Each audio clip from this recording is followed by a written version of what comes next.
Hi, my name is John Rallison. I'm the pastor at Journey of Life Lutheran Church in Orlando, Florida. Welcome to this free online seminar on the wedding at Cana, where Jesus turned water into wine. It's recorded in John chapter 2, verses 1 through 11. And there's no charge for this online seminar, but there might be a link popping up at some point offering you the opportunity to donate to help our ministry. And if you want to do that, we certainly would be very grateful. So, this is not a sermon. There might be some life points in the middle of this somewhere that I talk about, but for the most part, it's about understanding the cultural context and just getting a deeper flavor of what's going on during this wedding and this miracle that Jesus does. So before we actually read the text, of course, it's Jesus turning water into wine, which really is not normal for Jesus. I think when we think of Jesus doing miracles, we think of Jesus healing people, doing things like that, giving sight to the blind, lame people walking. One time King Herod said, "Hey, do a miracle for me." And Jesus said, "I'm not doing gratuitous miracles for nobody." So this is kind of odd because it's just a wedding. It's a party that ran out of wine. And but I think also that when you look at the odd things that people do, the unusual things, you get a deeper clue into kind of what's going on, what's driving them. And I'm a fan of Sherlock Holmes. And Sherlock Holmes, several times, and in this particular one that I've thrown on the screen there for you, in A Study in Scarlet, says, "I've already explained to you that what is out of the common is usually a guide rather than a hindrance." So Sherlock Holmes says it's the unusual things that actually really help you get to the bottom of stuff, like the dog that didn't bark, or there's 3 wine glasses on a table and one of them doesn't have any sediment. Well, it's odd, and a lot of people just ignore the odd thing. Well, that's an odd thing, whatever. And he's saying that sometimes you really get to the bottom of things by thinking through everything and making sure you include that one odd piece of data. And so I think, though, Jesus turning water into wine at a wedding that ran out of wine is one of those odd things. It just doesn't seem like what we would expect Jesus to do. So, without further ado, I'm going to read for you, and I'll put it up on the screen here. The wedding at Cana. It's recorded in John chapter 2, verses 1 through 11. I'll be reading it for you from the English Standard Version.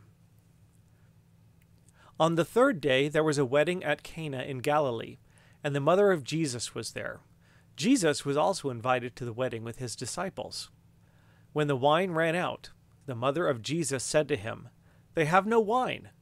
And Jesus said to her, "Woman, what does this have to do with me? My hour is not yet come." His mother said to the servants, "Do whatever he tells you." Now there were 6 stone water jars there for the Jewish rites of purification, each holding 20 or 30 gallons. Jesus said to the servants, "Fill the jars with water." And they filled them up to the brim. And then he said to them, "Now draw some out and take it to the master of the feast." So they took it. When the master of the feast tasted the water, now become wine, and did not know where it came from, though the servants who had drawn the water knew, the master of the feast called the bridegroom and said to him, "Everyone serves the good wine first, and then when people have drunk freely, then the poor wine. But you have kept the good wine until now." This is the first of his signs Jesus did at Cana in Galilee, and manifested his glory, and his disciples believed in him. All right, so we're going to just kind of try and get some context here. I think we'll probably take about 30 minutes to do this, but I'm not sure. So just sit tight and enjoy yourself. The first thing we want to talk about a little bit is Jewish weddings. That's the backdrop here, right? There's a wedding at Cana. So let's talk for a little bit about Jewish weddings. The first thing about a Jewish wedding you need to know, or perhaps you don't, I don't know, but you might like to know, is that there was typically a betrothal period of about a year. And the betrothal period was a legally binding period where you were legally obligated to the other person as a spouse, even though you didn't yet live together or participate in all the other intimacies that go along with marriage. But it was a legally binding thing, and it was a huge deal if that betrothal got broken. And in fact, just to bring up Sherlock Holmes one more time, this doesn't come up in the modern series because it's not the way we function now. But in Arthur Conan Doyle's Sherlock Holmes, the original, there's a couple instances of people breaking engagements. And you could sue over a broken engagement. A woman could sue the man over breaking the engagement.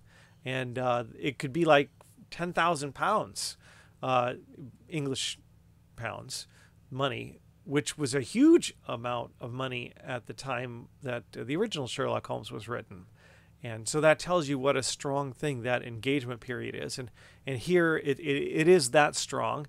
And it's not just the two people fall in love and get married. It's that there is a contract between parents and things like that. So it's a big deal. It's a whole family kind of thing. Now, when the time actually came for the wedding, of course, there's a lot of preparations that go on and everything like that, and it's all getting ready, usually at the groom's father's house. Could have been at the groom's house, depending. But it's either the groom's or the groom's father's. And all the preparations are ready. And when all the preparations are ready, the groom walks from the wedding site, either his house or his dad's house, to where the bride lives. And only he does this with some friends, and they usually would have some musical instruments along, the ancient equivalent of flutes and things like that, and tambourines and shakers and all that kind of thing. And so he's waited a year, and he's going to get his bride, and so his friends are going with him, and they're singing loud songs. You can imagine what kind of a raucous, kind of a fun, jubilant time this is. And other friends are waiting along the path to join them. And then they've marched through town to the bride's house, and he goes there and he gets the bride, and then they all walk back together with the people who were waiting with the bride. So the processional party just keeps growing and growing and growing, and they're singing songs and they're shouting and they're playing instruments, and it's a huge big deal. And then they get to where the wedding is to take place, and the wedding ceremony itself is quite short in terms of the moment of commitment, but the entire wedding feast could last 7 days.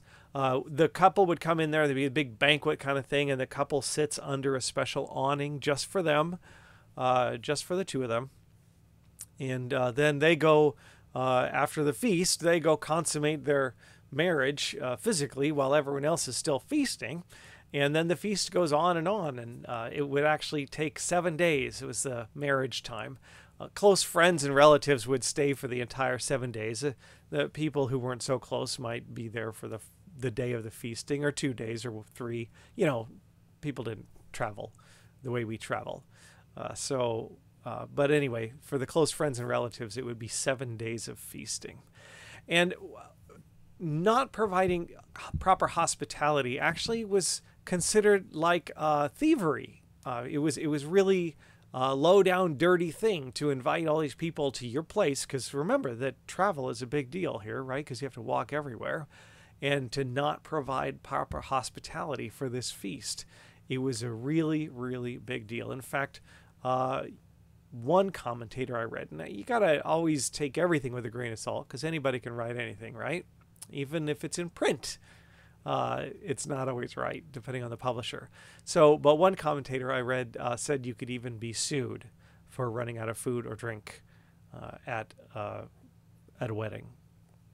So you kind of begin to get the picture of this Jewish wedding. And now the miracle that we're looking at is the idea that Jesus turned water into wine, so the wedding could continue. What would be driving that kind of thing? What might Jesus' motivation be?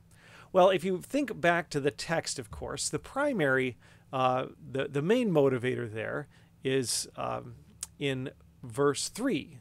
The wine ran out, it says, and the mother of Jesus said to him, "They have no wine." And then Jesus gives her this little why is that my business? And then his mother said, do whatever he says, which is interesting because she assumes his obedience. We're going to come back to that. But right now we want to say, why did Jesus do this? Because he certainly didn't make a habit of going around to banquets and making sure nobody ever ran out of anything. So precipitating the miracle, that's what I'll call this slide, precipitating the miracle. Well, the first and main thing is that his mom asked him. And that's a big deal.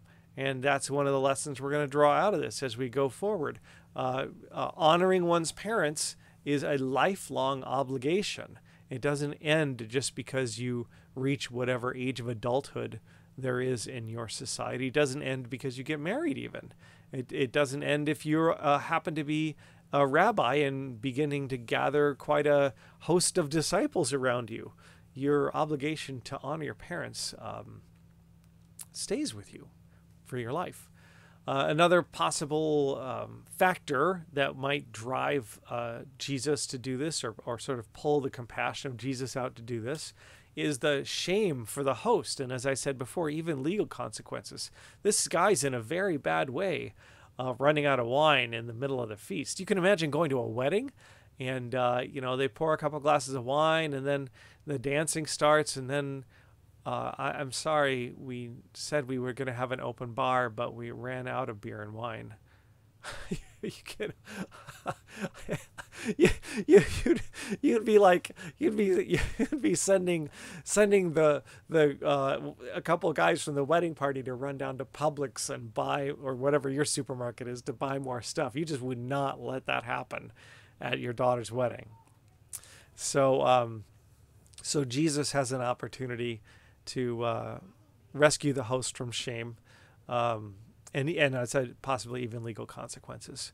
Of course, there's the early end of the feast, and that's a bummer for everybody. And so Jesus might have also been pulling on Jesus' heartstrings a little bit. And then, of course, Jesus, part of the thing that made the miracle possible is that Jesus was attending the wedding with his disciples. And there's a couple things to just sort of draw out of that. One is that his mom was there, so probably he was somehow, he knew or was known by whoever was getting married.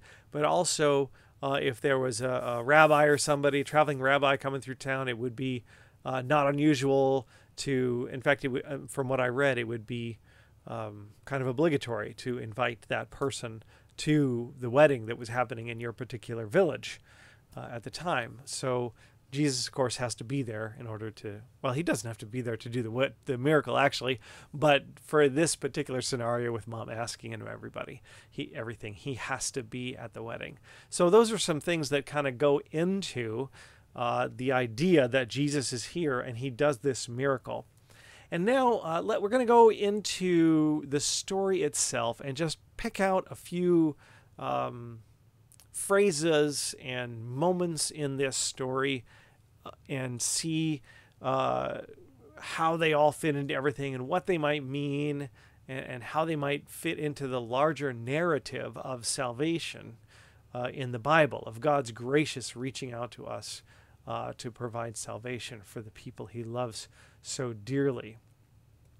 So if you're reading through the Gospel of John and you're counting days, it turns out that when John begins this text by saying it was the third day, that actually is the seventh day in John's Gospel. One of the things you need to know about this is that the Gospel of John is a little different than Matthew, Mark, and Luke. Matthew, Mark, and Luke are called the synoptics, which means they kind of have the same viewpoint. And they tend to follow the same narrative order. They tend to be quite historically oriented. Luke even says in the beginning of his Gospel that he set out to his goal was to lay out an orderly and well-researched account of what happened with Jesus. And so Matthew, Mark, and Luke kind of all follow approximately the same track, with Mark kind of being the base. But here we are in John, and John is different.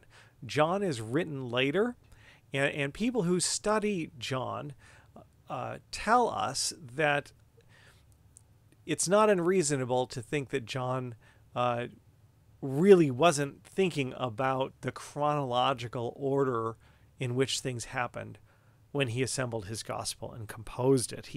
He is composing a narrative of God's salvation intervention into the world, and so he places things in order for narrative purposes and value and where they fit.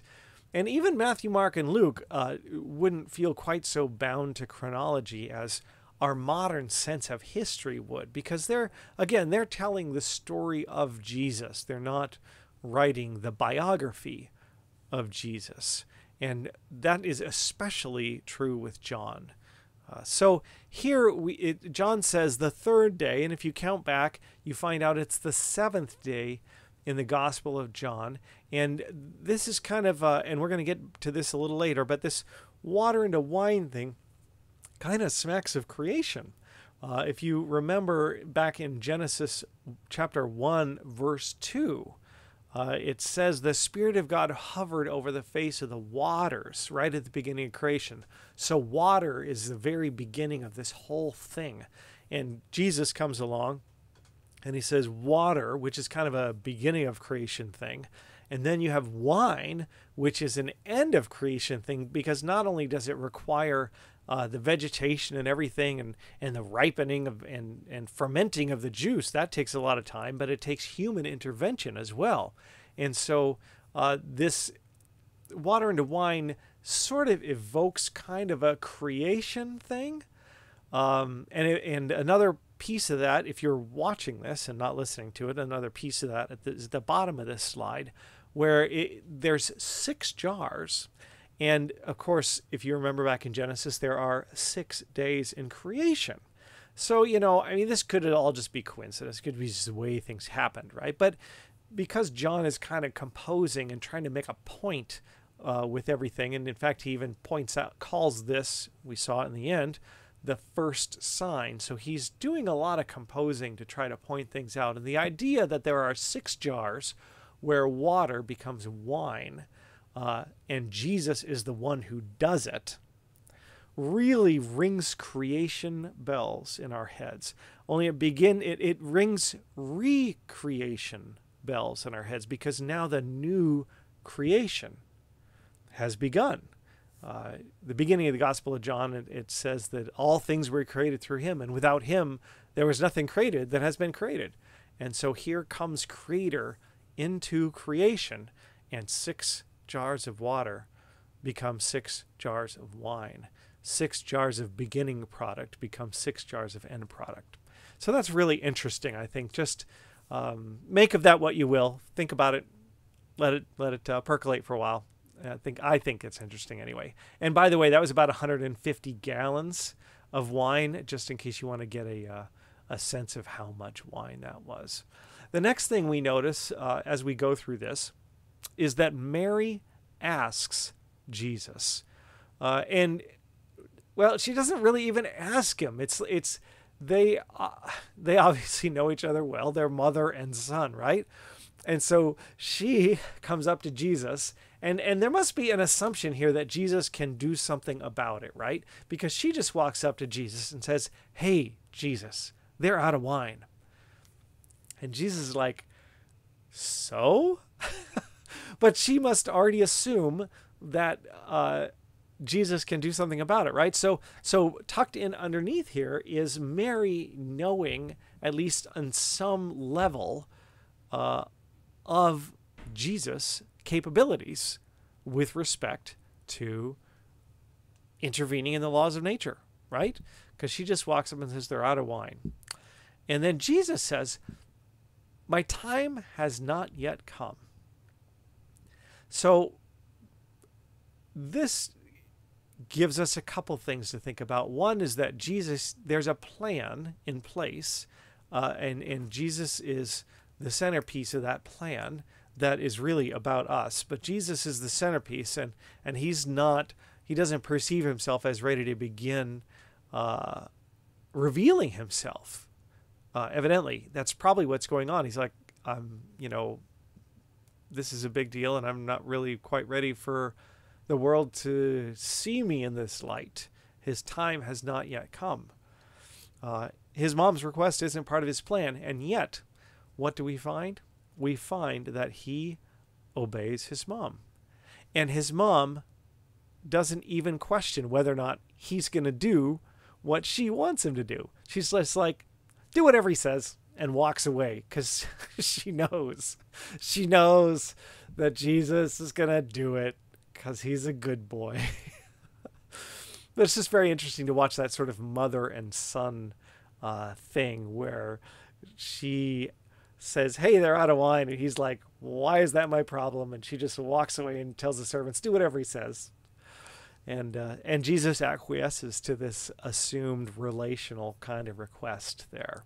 And that's a beautiful thing. And it's even a more beautiful thing when you consider who Jesus is. Jesus is the guy who's about to turn 150 gallons of water into 150 gallons of wine. And yet he's the guy who just does what his mom asks him to. So moving along, a couple more things here about the miracle, this whole narrative itself. What we have recorded here is that it says it was the best wine, right? Back here on in the text, John 2, if you're watching this, it says in verse 9, when the master of the feast tasted the water now become wine, he didn't know where it came from, but the servants who had drawn the water knew. The master of the feast called the bridegroom and said to him, everyone serves the good wine first, and when people have drunk freely, then the poor wine, but you kept the good wine until now.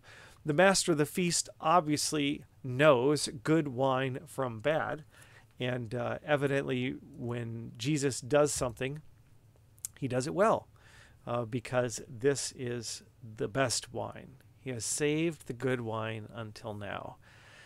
And to me, that just tells us about God, about him giving us gifts. Jesus said one time when he was teaching, he said, which of you, and I might get this wrong, I didn't look it up, but the point is exactly this, even if I get the illustration wrong. He said, which of you here listening, if your son asks for bread, is going to give him a stone? Or if he asks for a fish, you're going to give him a scorpion? And then he says, if earthly fathers, though they are evil, meaning they're sinful, not that they're like all snidely whiplash melodrama evil, but they're not pure. If you earthly fathers, though your motives are all mixed and not pure and everything, if you know how to give good gifts to your children, how much more does the Father in heaven know how to give good gifts? And I think this is a little bit of a piece there, a piece of that thing, because it says that the wine he made was the best wine. And that's the kind of gift God likes to give, the best gift. And then the next thing to notice is this idea of the sign. It's the first sign. We're going to come back to this in a moment. In fact, I'm just going to gloss right over it. The next thing we read down there that I want to touch on is as is manifested his glory. Now, manifest is to show by one's actions. To manifest something is to make something clear. And so here, Jesus manifests his glory. He makes his glory clear. And what is his glory? He has the glory of the one and only from the Father, by whom all things were made. That's what emanates from him, is the power of creation itself. And we're going to see this a few other times too, not just in the healing of people, but like when he stills the storm and stuff like that. He manifests his glory, the glory as of the only Son from the Father. So Jesus makes himself known in this.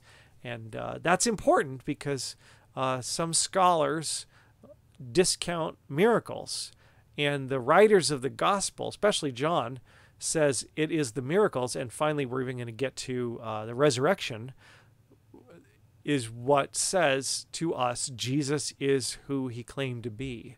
And Paul, when he was speaking to people who worshiped Greek gods, who didn't have any background in the Old Testament, so he was up in the Areopagus talking about Jesus. he didn't give them any Old Testament information at all. What he said was, there's a God, you're not it. Neither are all of these idols, because obviously you just made these idols. But let me tell you, there really is a God, and he sent Jesus, and Jesus is the judge of the world. And the proof of that is that he raised Jesus from the dead. That's manifesting things. And so here Jesus shows who he is. And then it says the disciples believed in him. And I think an important point to look at that is they believed in him, in that they were willing to trust and follow him. Not that they understood all of who Jesus is or what Jesus would do as they followed him. If you read through the disciples, if you read through the Gospels, there are quite a few times where the disciples are just surprised all over again. And of course, we're reading all this in hindsight, right? So we have the whole narrative in front of us, especially if you've read the Gospels more than once and you know how the story ends, and you're like looking back and saying, really, you don't get it? How could you not get it? But the point here is not that they didn't get it, even though they didn't, but they were believing in him and willing to follow him, even though they didn't understand it. And I am a pastor, and I can't help keep making these points that have to do with our lives. The disciples believed in him and followed him, trusting him more than understanding everything that he would do or everything that he would even ask of them. And that's really what faith is, right? And that's the call for all Christians everywhere, is to believe in Jesus, to trust and follow him, even though we still don't know everything that Jesus is doing, everything that Jesus is about, every way that Jesus is going to guide us. So, back to the idea of the signs, the first sign. This is the first of 7 signs that Jesus would do. And the 7 signs, different people kind of chop these up differently, but some of these actually say like first sign and second sign and stuff, and some of them assume you'll just catch the rest of the numbering. But the 7 signs that the scholars who see this structure, they see these 7. First is the changing water into wine, and the next is healing a royal official's son in Capernaum, and then healing a paralytic at Bethesda, then feeding the 5,000, then Jesus walking on water, then Jesus healing a man born blind, and then finally the raising of Lazarus. And again, here's 7, right? So there's more number. You could call it numerology if you want to. I prefer the idea of messages embedded in numbers by their structure that people do intentionally so we catch it. And if there's 7 here, it starts with changing water into wine. That's number 1. And it ends with the raising of Lazarus. So it starts with creation and it ends with resurrection. That sounds like the history of the world to me. After the creation, the water into wine, we have 2 what you might call lesser miracles. They're healings of people who had encountered something, some sort of sickness or handicap along the road of their life. The official's son was sick in Capernaum, and there was a paralytic at Bethesda. And so that's like a restoration of the broken, right? And then number 4, right in the middle, is the feeding of the 5,000, and that's a sign of abundance. That's a sign of God's provision. And then 5 and 6 are, I think, what most people would call more serious miracles. 1 is Jesus walking on water. That shows that Jesus is at a whole different level than just a guy who can heal a sick boy or help a lame person walk again. He's actually walking on water. And that's one of those episodes where the disciples, further into Jesus' ministry are like, who in the world is this? Because they still don't know. They're still learning who Jesus is. And of course, I think we're all still learning who Jesus is. And we'll keep learning, because if he's the creator of the universe, he's bigger than we're ever going to know fully. And then that's walking on water. The 6th miracle is the healing of a man born blind. A healing of a man born blind. And that's important. And if you read around there with the spectators, they even say, who ever heard of somebody healing a man born blind? I mean, it's one thing to give sight to somebody who had an eye disease or whatever, but a man who was born blind, seeing, that's something totally different.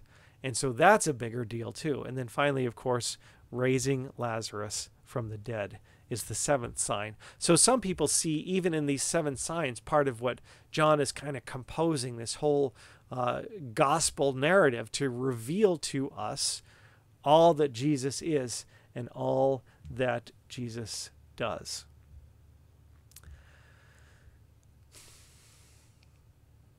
So I think one more thing that is important in this, that is just kind of a overarching lesson, is that Jesus is not sort of a serious, dour, sourpuss kind of person. Wine, of course, can be used in celebration and freedom, or wine can actually have you in bondage, or it can be used to mask pain also. A lot of people use alcohol to mask their pain that they live with. And so wine in itself is kind of neutral, but here Jesus is willing to provide wine so the party can continue. And I think that's important. And that's kind of that leads us into the last piece that I want to say. And this is where it's going to get maybe a little bit sermonic, if you will, but you're listening to an online seminar from a pastor. So I guess a preacher's got to preach, right? Just a couple other observations then. First is an observation for children and for all of us, that respect of our parents is a serious business. And even if our parents to ask us to do things that we don't really feel like are our job or are at our time or whatever, treating our parents with respect is a core part of God's way for us to live. And so if that's what you need to think about, maybe you should just hit pause here and think about that. The other thing, though, I think that's really important about this idea of Jesus providing wine for the party is that the kingdom of God, when Jesus tells kingdom of God parables, often they're compared to a party or a banquet, the kingdom of heaven is. And so often it just sort of feels like the kingdom of heaven is compared to drinking a glass full of vinegar or something. And that is not what Jesus is calling people to. The kingdom of heaven, he says, is like a party that people refuse to attend because their own stuff is so important. And that's really, I would say, the last part and piece of this. And I'm going to leave you briefly with a application lesson here, that the Christian faith is not a sad, sour, dour, scrunch up your face and plug your nose thing. It's a party. It's joy. Joy is at the heart of the kingdom of God. In fact, I would say to you, if you're listening, that if joy is not a core part of your Christian life, if you are a Christian, then you're doing it wrong. And if you have not a Christian and your experience of Christians has not been joy, then I would say listen to me for a couple minutes so I can explain to you how joy fits into this. So in this scripture verse that's on the screen now, it's from a book called Galatians. It's a letter that the Apostle Paul wrote to the Christians in Galatia. And the fruit of the Spirit, the fruit is what naturally grows on the tree. A healthy tree bears fruit, right? And so the fruit of the Spirit, the things that naturally grow in the lives of believers, of God's people, the fruit of the Spirit, Paul tells us in Galatians 22-23, is love, joy, peace, patience, kindness, goodness, faithfulness, gentleness, and self-control. Against such things there is no law. What I want you to notice is that the very first thing is love. And the very last thing is self-control. And a lot of times, either Christians or people, when they think of the Christian faith, if they're not Christians, self-control is the first thing they think of, or other person control, right? I mean, there's a lot of Christians think, oh, I need to do everything right now because I'm a Christian, and that's self-control. Or people may have encountered Christians who think they want to control everybody's behavior. And the idea of the Christian faith is to learn to behave perfectly. And that is absolutely, completely 100% reversed from the truth. Here it says the fruit of the Spirit, the things that grow from the Spirit, is first of all love. And love is at the core of everything. If you read the teachings of Jesus, he says, this is my commandment, that you love one another. He says, this is how people will know you're my disciples, if you love one another. Paul in another letter says there are basically three things: faith, hope, and love. And the greatest is love. When Jesus quotes the commandments, they both start with the word love. Love the Lord your God with all your heart, soul, mind, and strength. Love your neighbor as yourself. Love is the core message of what should be growing in the Christian life. It's made possible through Jesus Christ and the love that God has shown us first by his death and resurrection. But that death and resurrection doesn't call us first and foremost to just get it all together and hold it in. It calls us first and foremost simply to love. What comes right after love in this verse is joy. And I'm not saying this has to be like in chronological order of appearance and growth in our lives, but I'm not saying it's not either. I'm saying it's worth thinking about. The fruit of the Spirit is love, joy. And then we go through peace, patience, kindness, goodness, faithfulness, gentleness, and self-control. And if self-control is at the end of love, joy, peace, patience, kindness, goodness, faithfulness, and gentleness, then it's almost growing naturally, isn't it? It's got to the point where it's not really self-control. It's you are living in love because you have learned that love is the best way to live. And so there it is kind of self-control, but it's self-control because you know it's the best way to live. It's like, I don't really need self-control to sit down and do one of these things, for that matter. I love doing this. I look for times to be able to do this. So I think that's kind of like the Christian life. As you grow through it, yes, there is self-control involved, but it's the self-control that you desire to have. And so it doesn't always come easy because we're never perfect, and that sin still rears its ugly head inside of us. But it's the way you want to be. And so it's not this sort of grit your teeth kind of self-control. It's like the self-control that love pulls us toward. I used to go out to lunch once a week with a friend of mine, and I was always on time and he was always late. And those of you who know me now will laugh at that. But back then it was just me, no wife, no kids, no nothing. Just so, and he one day started showing up on time. And then he told me why. He said, you basically shamed me into showing up on time. And it's not because I ever said anything. It's just because I was treating him with respect. And sooner or later, that drew respect back out of him, right? And so that's kind of what's going on here. And that's a joyful thing. That's not a gritting, drink vinegar,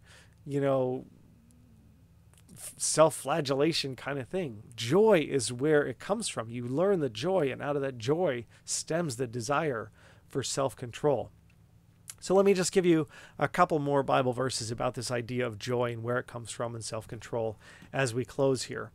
It's about Jesus, and Jesus telling us how to move into this joy, because Jesus says he has taught us things so that our joy can be full.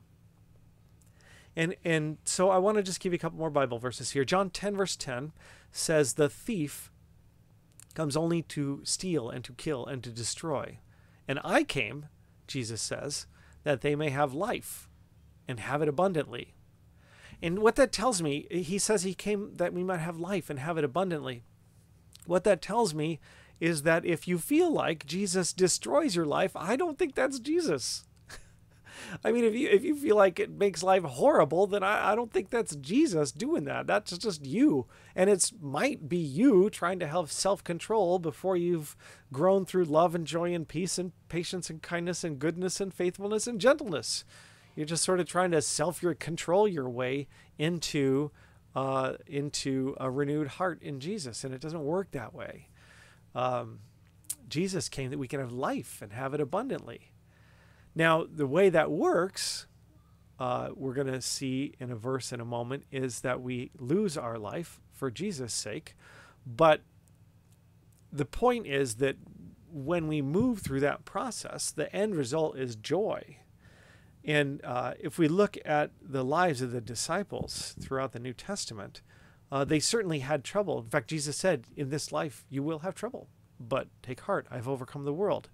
And the writer to the Hebrews says that Jesus made it through all his trials for the joy set before him. So if you have troubles in life because you're Christian, if you suffer because you're Christian, what about all the trouble, the beatings, the imprisonments and things? Well, the words of Scripture and also the history of the church shows us people that were in fact having joy in prisons. Not that they enjoyed being beaten, but the beating didn't destroy their joy. Paul and Silas at one point were singing in prison in the middle of the night. They were singing praises of thanksgiving to God. And so, and that's important. That's really kind of an important point, because Jesus doesn't want to give us sort of a simple, sappy, earthly joy, but joy that nobody can take away. Nobody anywhere can take away. But he says that the way that happens is that he calls it losing our life. Basically, it means we have to put him in charge instead of us.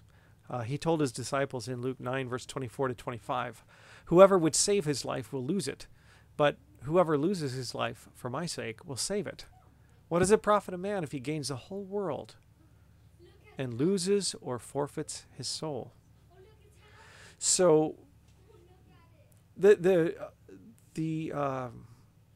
gospel, the message of Jesus through his death and resurrection, and through as Christians,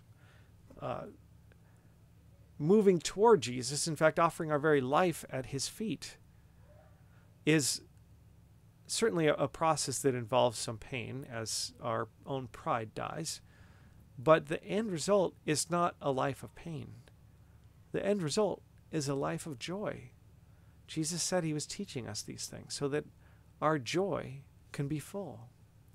The fruit of the Spirit is love and joy and peace and patience and kindness and goodness and faithfulness, gentleness and self-control. These all sound like the exact kind of life that I really like. The life of joy. And that's kind of what we see at the wedding at Cana. This idea that joy is part of life. And Jesus supports that joy. Jesus supports that joy, even going so far as to, when his mother asked him to make 150 gallons of wine, so this joyful celebration of love at a wedding could continue, and possibly so that a host would not suffer the embarrassment of running out of wine. But either way, Jesus is supporting people in their joy. That's what I see at the wedding at Cana. I'm John Rallison, the pastor at Journey of Life Lutheran Church in Orlando, Florida. Our website is www.journeyoflife.org. If you live in the Orlando area, we'd sure love to meet you.